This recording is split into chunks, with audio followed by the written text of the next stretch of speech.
In the shadowy veil of the early hours of Saturday, February 28, 2026, the ancient skies above Tehran, Isfahan.com, Karaj and Kermanshah were shattered by the deafening roar of explosions that echoed like thunder from a storm long brewing. What unfolded in those pre-dawn moments was no ordinary military skirmish. It was a meticulously orchestrated symphony of destruction that would etch itself into the annals of Middle Eastern history as one of the most pivotal and transformative events ever witnessed. The United States military, under the command of a resolute administration, dubbed this audacious endeavor Operation Epic Fury, a name evoking the unbridled wrath of ancient gods. Israel, ever vigilant and unyielding in its defense, referred to it as Operation Roaring Lion, symbolizing the fierce predatory strike of a nation pushed to its limits. And Iran, caught off guard despite its decades of fortified preparations and defiant posturing, would rally its forces under the banner of Operation True Promise for a vow of retribution that promised to unleash the full fury of a wounded regime. This is the comprehensive, unflinching story of how the world teetered on the edge and plummeted into this abyss. The intricate web of decisions that led to that fateful night. The chaotic whirlwind of events that unfolded in the ensuing hours and days. And the profound, far-reaching implications for the volatile Middle East and the fragile global order. To truly grasp the magnitude of Operation Epic Fury, one must journey back beyond the immediate prelude of February 28th. The roots delve deep into the harrowing events of October 7, 2023, when Hamas militants launched a brutal surprise assault on Israel from the Gaza Strip, igniting a chain reaction of violence that ensnared the entire region in an escalating vortex of conflict, retaliation, and strategic maneuvering. In the turbulent years that followed that infamous day, Israel embarked on a relentless campaign to dismantle the intricate network of Iranian proxies that had long served as Tehran's extended arms of influence and aggression. Hezbollah, the formidable Shiite militia in Lebanon, suffered devastating blows through precision airstrikes and ground incursions that crippled its leadership and arsenal. Hamas, the architect of the October 7th horrors, was systematically degraded in Gaza through urban warfare and targeted eliminations that left its command structure in tatters. Iranian-backed militias scattered across Syria and Iraq faced unrelenting pressure from coalition forces, their supply lines severed and safe havens obliterated. Yet, amidst this proxy dismantling, the core of Iran's power of the Islamic Republic itself, with its entrenched leadership, vast missile stockpiles, and shadowy nuclear ambitions, remained insulated from direct, large-scale military confrontation. It was a deliberate restraint, born of diplomatic calculations and the fear of uncontrollable escalation, but that fragile status quo was destined to shatter. The turning point arrived in June 2025, when the newly re-elected Trump administration authorized Operation Midnight Hammer, a series of surgically precise strikes aimed squarely at Iran's nuclear facilities. These attacks were devastating in their accuracy, employing advanced stealth technology and bunker-busting munitions to penetrate fortified underground sites, setting back Tehran's enrichment programs by years. However, the operation was intentionally limited in scope, designed more as a warning shot than a knockout blow. Iran, resilient and defiant, absorbed the impact, swiftly regrouped its scientists and engineers, and defiantly pressed forward with its nuclear pursuits, relocating operations to even more secretive locations. The message emanating from Tehran was unequivocal. Partial measures would not force capitulation. The regime would endure, adapt, and retaliate on its own terms. For President Trump and Israeli Prime Minister Benjamin Netanyahu, this brazen defiance carried an intolerable price, fueling a resolve to escalate the confrontation to unprecedented levels. By late 2025, the internal fabric of Iran was unraveling under immense strain. The streets of major cities erupted in the largest wave of domestic protests since the seismic Islamic Revolution of 1979, with millions of ordinary citizens braving tear gas, batons, and live ammunition to demand economic relief, political freedoms, and an end to corruption. The Iranian economy, already battered by layers of international sanctions, plummeted into freefall. Ravaged by hyperinflation that eroded savings, skyrocketing unemployment that fueled despair, and shortages of basic necessities that ignited widespread fury. Protesters, drawing inspiration from global movements for change, clashed with security forces in brutal confrontations that turned urban centers into battlegrounds. The regime's response was swift and merciless, deploying elite besieged militias and revolutionary guards to crush dissent with extreme violence, including mass arrests, torture, and extrajudicial killings. Iranian officials, in a rare admission of culpability, later conceded that 3,117 individuals had perished in the crackdown, a figure that human rights organizations such as Amnesty International and Human Rights Watch dismissed as grossly understated, estimating as it is made as more injured or disappeared, as akisted as a made as of countlessly unplays, by the we it so lay with counts it be laylan more and more, reits it be pow with the count you it come, it six it dixikopic so you it plucker kada it it's sick kla that I really I got they the stick we tit week mecticulek us tisk mipakbukis ka wits sources they black odd you fushita with buffalo up at the was up was up ala as a kidmus so kick away success the course be slow was those bulletin with guys the less President Trump, seizing the moment to amplify global outrage, delivered a fiery State of the Union address on February 24, 2026, where he boldly declared that 32,000 Iranians had been slaughtered by their own government, a statistic inflated beyond most independent verifications, but strategically deployed to galvanize American public opinion and signal the direction of U.S. policy. This rhetoric was not mere hyperbole, it was a harbinger of action. On January 13, 2026, Trump publicly voiced unwavering support for the Iranian protesters, framing their struggle as a universal fight for liberty against tyranny.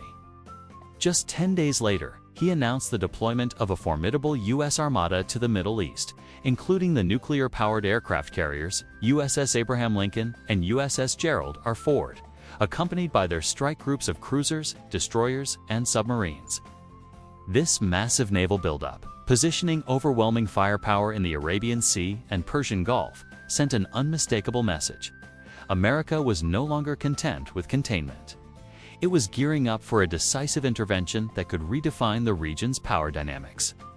In the tense weeks leading up to the strikes, a parallel drama unfolded behind the fortified doors of international diplomacy, a theater of negotiations that promised peace but masked the inexorable march to war.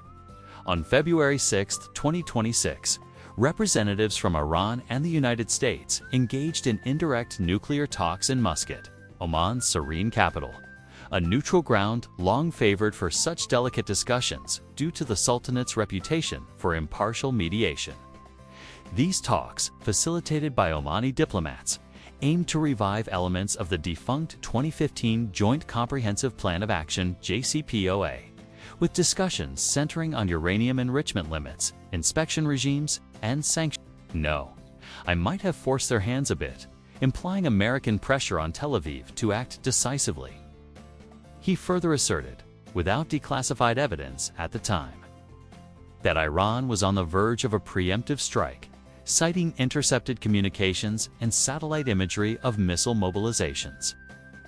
The culmination of this diplomatic charade came on February 27, 2026, at 3:38 p.m. Eastern Standard Time, as Air Force One soared toward Corpus Christi, Texas, for a scheduled rally. President Trump issued the fateful authorization for Operation Epic Fury to commence.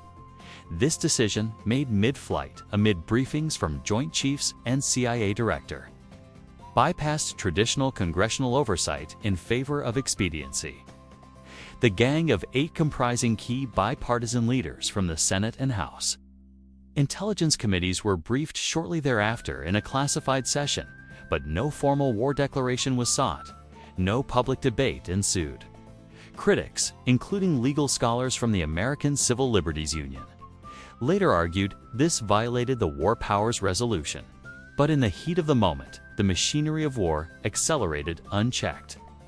Within mere hours, the first invisible salvos of cyber disruption would pave the way for the bombs to rain down, marking the end of diplomacy's illusion and the dawn of unbridled conflict. Operations of the scale and audacity of epic fury do not materialize from thin air.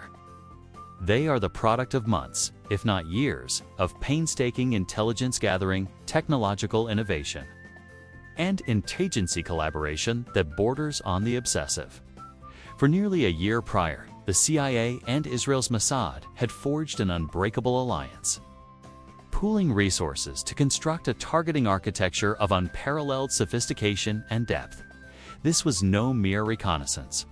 It was a digital and human mosaic that penetrated every layer of Iran's defenses, exposing vulnerabilities that the regime had long believed impenetrable. Satellite imagery from assets like the KH-11 and commercial platforms such as Maxor provided relentless, high-resolution overhead coverage, mapping Iran's sprawling military bases, underground missile silos, fortified leadership bunkers, and bustling naval ports with precision down to the meter.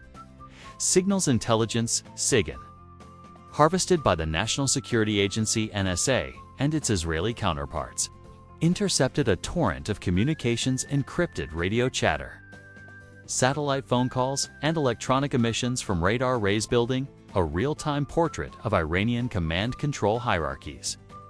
But the intelligence effort transcended orbital eyes and electronic ears. It delved into the human element. Open-source intelligence asint analysts scoured social media, news reports, and public records to track the movements of senior officials, while human intelligence human networks recruited assets within Iran's military and bureaucracy, provided insider details on troop deployments and leadership schedules. Pattern of life analysis emerged as a cornerstone of this effort, a methodical tracking system that chronicled the daily routines of high-value targets, where commanders dined when they convened meetings, the routes their convoys traversed, even the hours they slept. Applied rigorously to figures like Supreme Leader Ayatollah Ali Khamenei, this data narrowed strike windows to fleeting moments of maximum exposure, minimizing collateral damage while maximizing lethality. The targeting list itself was a living document, refined through iterative simulations and war games at facilities like the CIA's Langley headquarters and Mossad's Tel Aviv Operations Center. Each site, be it a missile factory in Isfahan or a command bunker in Tehran, was assigned a bespoke strike package, a tailored blend of munitions from JDAMs to bunker busters, delivery vehicles, stealth bombers, or cruise missiles, and optimal timing synchronized to exploit weather, enemy fatigue, and defensive lapses. Enhancing this ground-level intelligence were airborne assets from NATO's Airborne Warning and Control System AWACS, operating from Konya Airport in Turkey. These E-3 Sentry aircraft delivered sweeping radar surveillance, feeding live data into joint command centers to update the battlespace picture in real time. Turkey's government vehemently denied active complicity in the strikes, insisting the AWAC's missions were routine NATO exercises. But investigative journalism from outlets like Defense News revealed the surveillance had inadvertently or perhaps deliberately bolstered the operation's situational awareness. By the eve of February 27th, the intelligence puzzle was complete. Targets verified. Contingencies mapped. Risks assessed. The fusion of technology, human insight, and allied cooperation had transformed raw data into a blueprint for devastation, setting the stage for the invisible war to begin. At precisely 1:15 a.m. Eastern Standard Time on February 28, 2026, corresponding to 9:45 a.m. in Tehran, the curtain rose on Operation Epic Fury with a prelude that was as silent as it was sinister. Contrary to cinematic depictions of warfare, the initial assault eschewed visible firepower. Instead, it unleashed invisible weapons from the domains of cyberspace and outer space. U.S. Cyber Command in tandem with U.S. Space Command, orchestrated what Joint Chiefs Chairman General Dan Kane would later term non-kinetic effects, a multifaceted barrage of digital disruptions aimed at crippling Iran's sensory and communicative faculties before physical destruction commenced. Iranian radar networks, the eyes of the nation's air defense, were flooded with false echoes and jammed signals, rendering operators blind to incoming threats. Command post communications were severed through malware insertions that corrupted data streams or rerouted orders into oblivion. The vaunted Integrated Air Defense System IADS, a patchwork of Russian S-300's indigenous Bavar 373s and radar arrays built over decades at enormous cost, was neutralized at key nodes through sophisticated hacks that exploited vulnerabilities in software updates and supply chains. This cyber onslaught, drawing from lessons learned in operations against ISIS and Russian networks in Ukraine, created chaos without a single explosion, buying precious time for the kinetic phase. As the digital veil descended, electronic warfare aircraft entered the fray. The U.S. Navy's EA-18G Growler, deployed from the decks of the USS Gerald R. Ford and USS Abraham Lincoln, surged into Iranian airspace, their pods humming with jamming frequencies tailored to suppress surviving radars and disrupt radio links, designed explicitly for electronic dominance. The Growlers turned the skies into a contested electromagnetic spectrum, where Iranian defenders struggled to distinguish real threats from ghosts. With defenses degraded, the hammer fell as dawn's light pierced the horizon over the Central Command CENTCOM theater. General Kane's description captured the awe-inspiring scale. More than 100 aircraft fighters slicing through the air, tankers fueling mid-flight marathons, airborne early warning platforms scanning the ether, electronic attack birds sowing confusion, long-range bombers thundering from American soil, and swarms of unmanned drones coalesced into a synchronized wave of overwhelming force. Leading the charge were the B-2 Spirit stealth bombers, ghosts in the machine that traversed oceans from bases in Missouri to deliver ordnance undetected.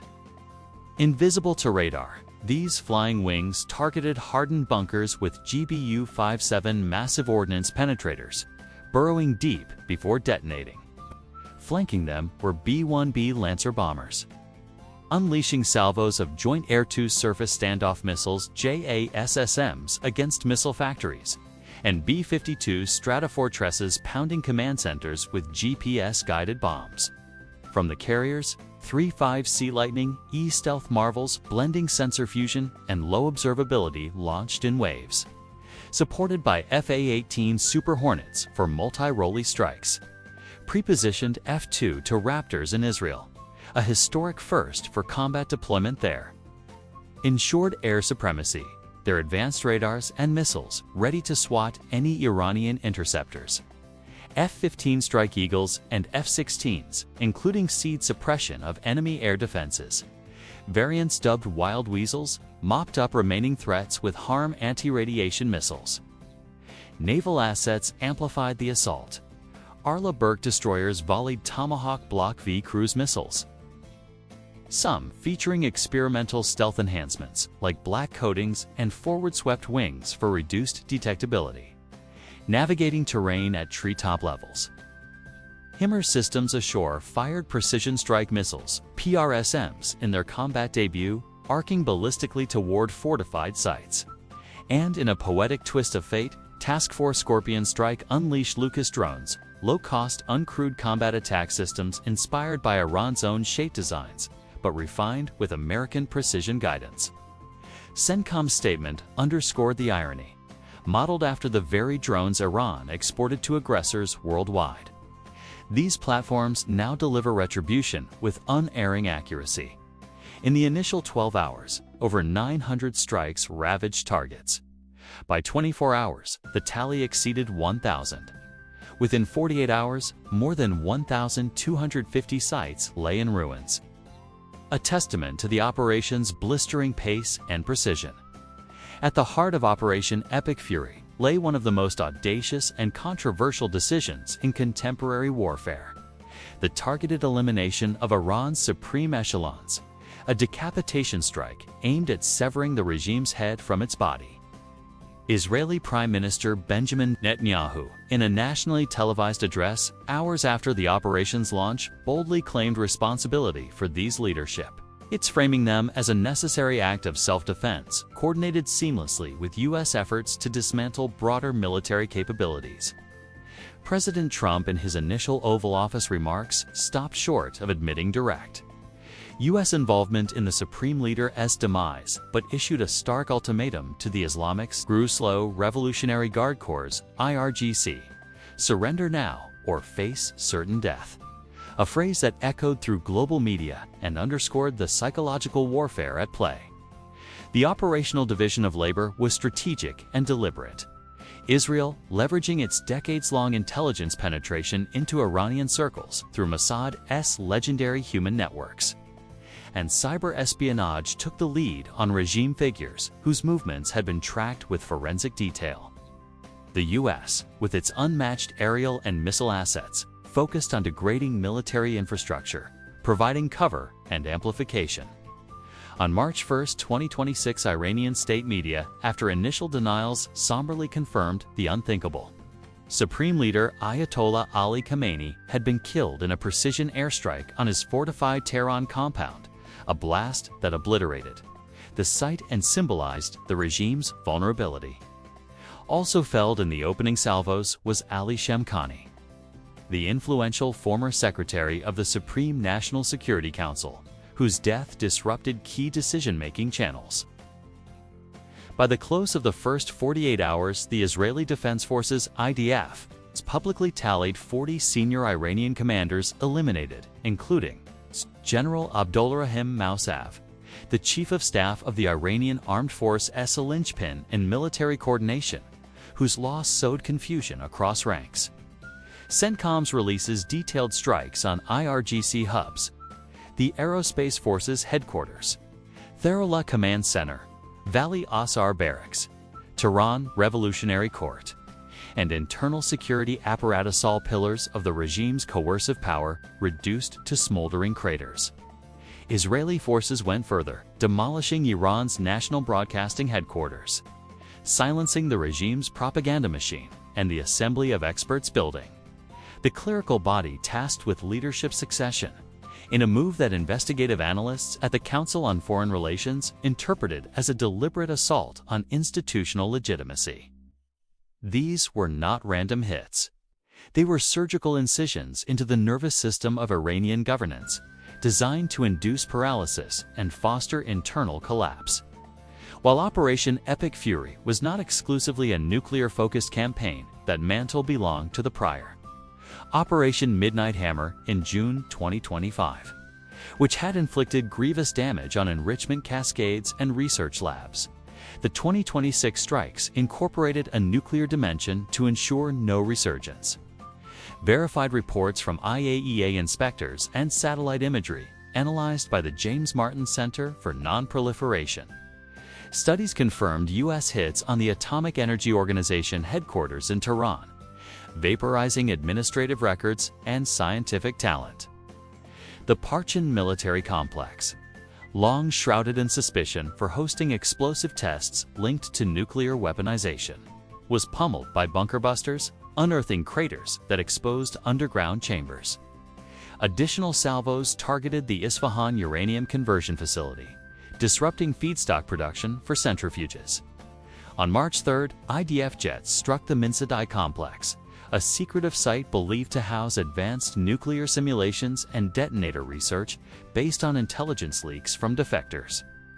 A storage depot near Qom for Ghadar H-1 ballistic missiles capable of delivering nuclear payloads, over 2,000 kilometers, was obliterated, scattering debris across the holy city's outskirts and blending military devastation with symbolic affront.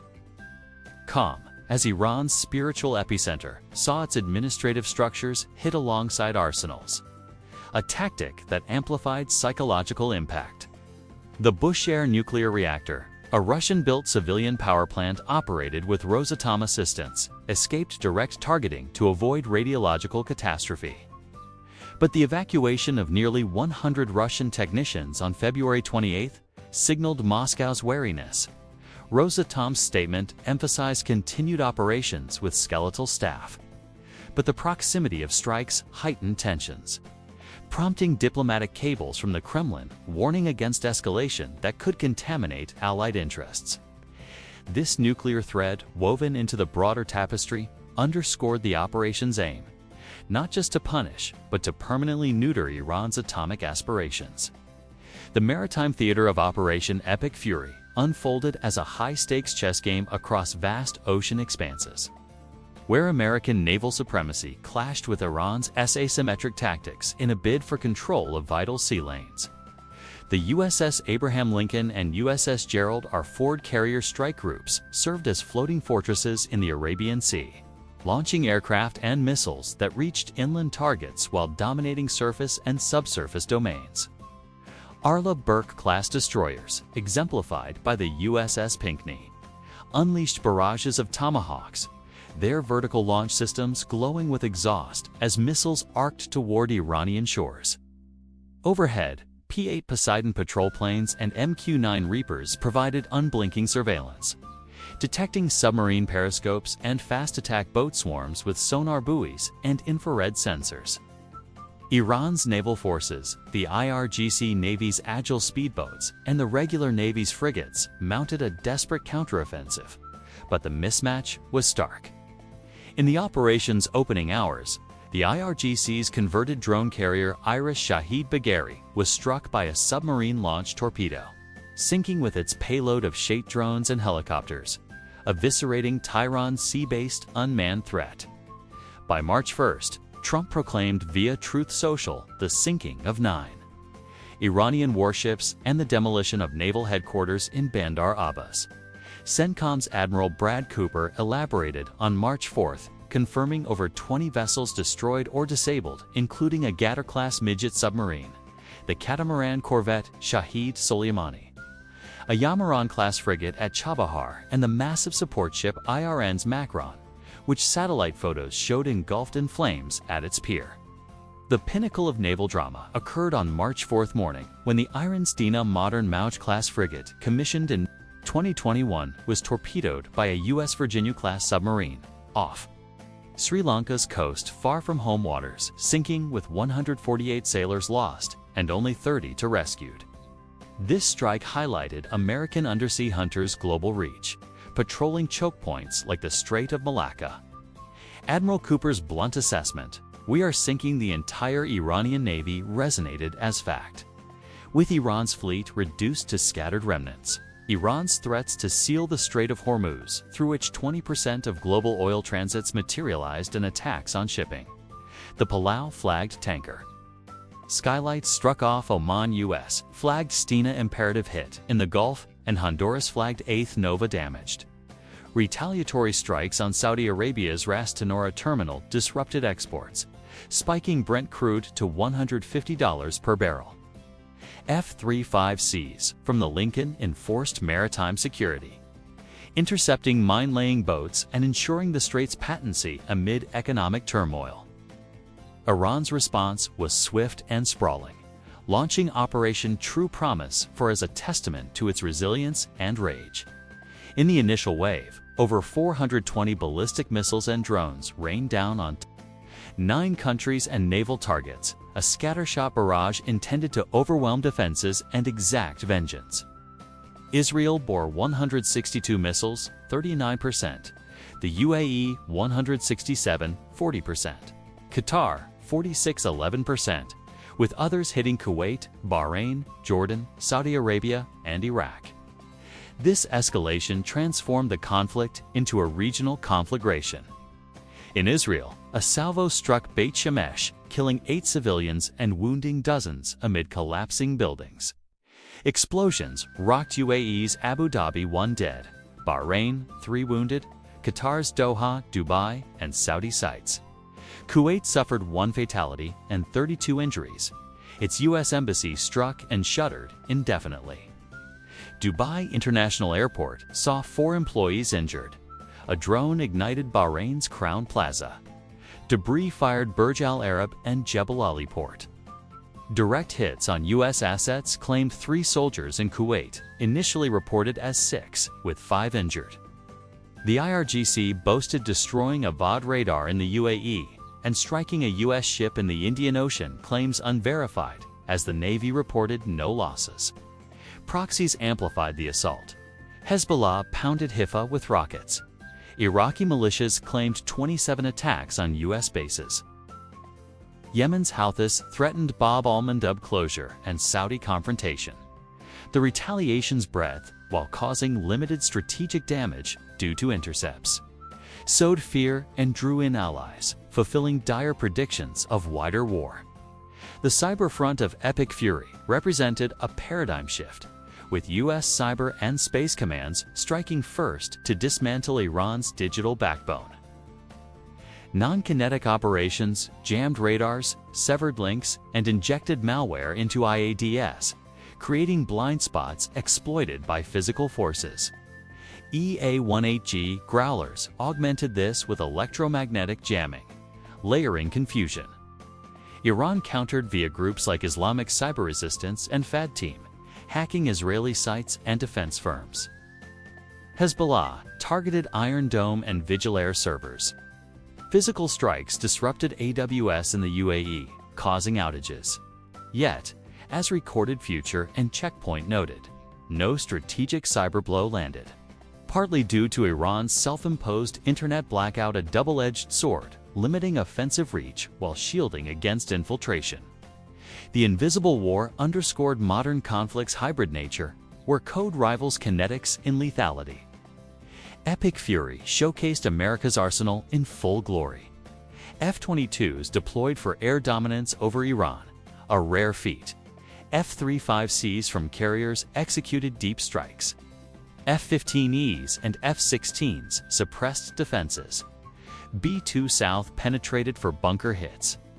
Lucas drones, shade-inspired, delivered mass attrition. We made them better and fired them back, quipped Cooper. RC-135s and MQ-9 South surveilled. P-8 South hunted subs. E-2Ds orchestrated air ops. That Patriot intercepted hundreds. The munitions shift from standoff Tomahawks to close-in JDAM's Hellfires signaled sustained campaigning. Blending high-tech precision with overwhelming volume, the shockwaves rippled globally. Saudi Arabia, under attack at Ras Tanura, warned of retaliation with U.S. backing. UAE signaled combat readiness post-casualties. France sent Rafales. UK, France, Germany pledged support against missiles.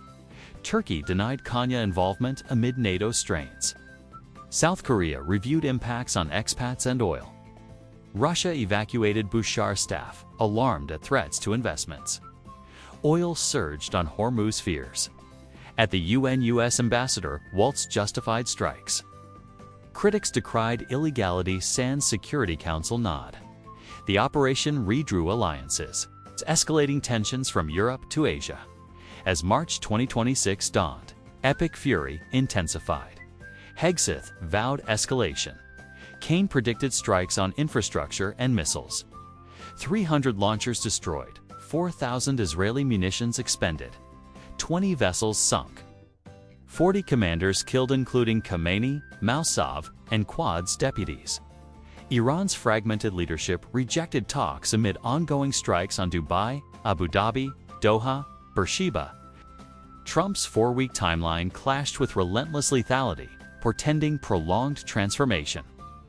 Beyond kinetics, epic fury waged psychological war. Khamenei's death shattered invulnerability myths. Broadcasting and experts' strikes eroded legitimacy. Domestically, protests swelled amid chaos. Regionally, it demonstrated U.S.-Israel synergy. Globally, it messaged adversaries. American power remains unmatched, capable of reshaping regimes. Epic fury didn't resolve conflict. It metamorphosed it. The Middle East post-February 28th was irrevocably altered, with Iran's regime teetering. Whether collapse, negotiation, or stalemate ensued remained uncertain. But the actions of planners and warriors had forged a new Year 1 decision, one strike at a time. End of narration. Disclaimer and sources. This enhanced script draws from publicly available news, intelligence, statements, and analyses from Reuters, AP, BBC, The Guardian, CNN, Fox News, Defense Scoop, Air and Space Forces Magazine, Naval Today, CENTCOM, CS Jinsa Stimson Center, ICT, Defense Update, Flashpoint Intelligence, as of March 5th to 6th, 2026. Full sources in video description.